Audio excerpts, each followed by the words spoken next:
I'm going to show you how to beat Keeper of the Flaming Mountain and Yin Yang Fish. From the start, he's going to charge you and you'll take heavy damage. So get ready to sprint sideways and then run right around him when he charges you.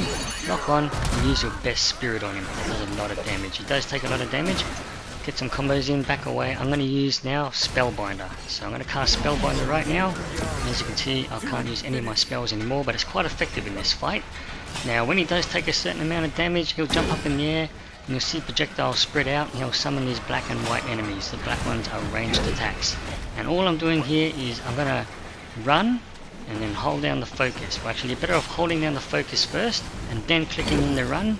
And as soon as you've got at least one focus, let go, and one slam's enough to take these guys out. Especially with your Spellbinder active, which is going to be lasting throughout the whole fight now. Now with the Pilgrim's Armor, I'm also sprinting a lot because that's going to build up your attack power up to 10 seconds and then let go with that focus built up. That does a lot of damage. So just attack normally may be enough for you as well. Be careful with the white enemies that are melee ones, because when you do kill them, they may still be swinging their weapon and you may get hit. Alright, so I'm using Spellbinder and I want to keep my health bar full because I'm doing more damage with that, which I'll show you at the end of the clip, my stats and the equipment I'm using. Alright, so now that we've taken all the enemies out, he's going to move up to the next stage of the fight. So he's going to summon these balls that float up in the air, just don't be under them. And this is a chance to build up your focus, sprint and let go. But he does move away a lot of the times, so just you'll manage to get one at least in. So just keep doing this.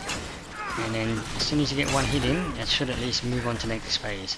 And see these projectiles? You can always outrun all of his projectiles with this armor I'm wearing, the Pilgrim's Armor. I've upgraded them all except for the last point. And it's quite effective because you can sprint really fast and outrun all of the Flamekeeper's projectiles in this first phase. Alright, so we did that big heavy slam on him with the 3 focus points, and now he's moving on to the next phase. When his health is down to this point, he's going to summon a horse enemy. And we're going to use the same tactic, just hold down the focus button to build it up to 3, keep a safe distance. You'll do big swings and then 2 swipes, which have got a good range. Once he's finished those 2 swipes, run on in, let go with the 3 focus points, and look at the damage it's taken there. And like I said, I'll show you my stats at the end of the clip, because I've got the critical chance and critical hit damage quite high. And you'll see how effective that's going to be against the Yin Yang Fish as well. Pretty much takes half his health bar away. But anyway, the horse is down, and now we're going to move to phase 2, Yin Yang Fish. And hey, look, guess what? I'm going to use the exact same tactic again. So I'm going to heal up, try and keep my health bar at full, because there's a Curio that I'm using to do more damage with full health. Now all I'm going to do is basically hold down the focus like I did there, and keep running, and then let go once you have 3 focus points. So just keep running around in a circle, and build up your focus points, and then let go. So he's going to do it again. Just see, there you go. So all I'm doing, same move, holding down the focus points up to 3, use a sprint, just keep running around in a circle, and you'll know his pattern after a while, where you can just let go, do a big heavy slam. It does massive damage, and hopefully you're going to get that one where that critical hit chance and critical hit damage is going to kick in, which we'll see near the end here, where he pretty much loses nearly half of his health. If that doesn't kick in for you, don't worry, as you can see here, just using this same tactic over works, and there you go.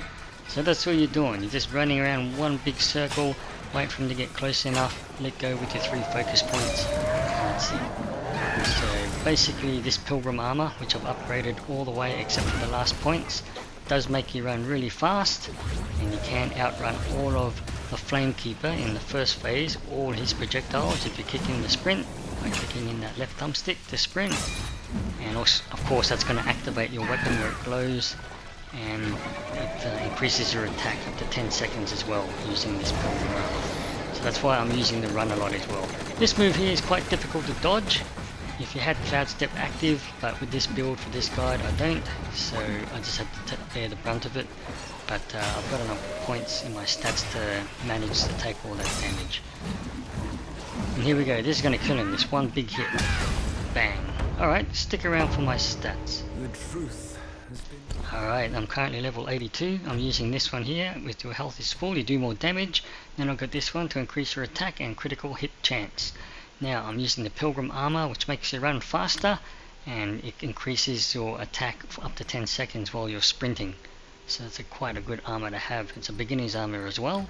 And this is the golden ring staff I'm using, and these are my relics. Okay, next up my stats. Now here's my stamina build and my survival, and of course I've got the smash stance, and then I've only got the spellbinder upgraded. Good luck.